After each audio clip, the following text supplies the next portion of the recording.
Waktu kita datang period, kita punya dinding ni, dia tidak berlaku persenjawaan, tidak berlaku penyempilan, dindingnya akan tebal. So, rahim kita ni tak boleh selamanya tebal. Dia kena buanglah yang tebal-tebal ni sebab nak prepare untuk next pregnancy ikut ada. So, dinding yang tebal ni semua akan luruh. Dia akan jadi period lah, period 3 hari ke 5 hari ke 7 hari. So, dia kena luruhkan dulu. So, waktu dinding rahim tu luruh, kita punya ovari kanan dan ovari kiri, dia akan mula bekerja. Maksudnya, ovari ni akan mula menghasilkan telur. Perlahan telur tu akan besar sikit sampailah dia matang. So, kita nak ovari kita ni, kilang telur ni mampu menghasilkan telur perlahan-lahan sampai dia matang. So, kalau dia tak mampu untuk menghasilkan telur perlahan-lahan menjadi matang, nanti dia tak matang, dia jadi kecil.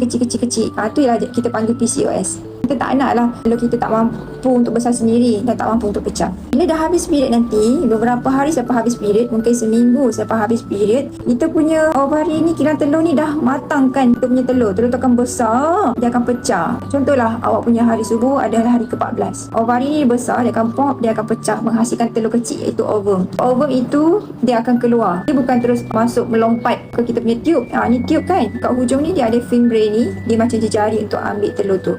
Bila dia pecah kat ovari ni, dia akan masuk kat dalam tube ni, hujung tube fallopian tu. Telur tu dia akan duduk dalam ni. Telur tu duduk sini sekejap je, 4 jam je. Itu pun kalau kilang telur ni mampu untuk menghasilkan telur.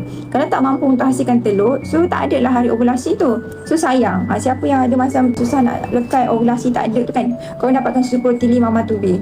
InsyaAllah dia akan membantu untuk membesarkan telur kita, support untuk pecah dan juga support untuk penyempilan. So kita nak tahu bila kita punya waktu subur yang sebenarnya.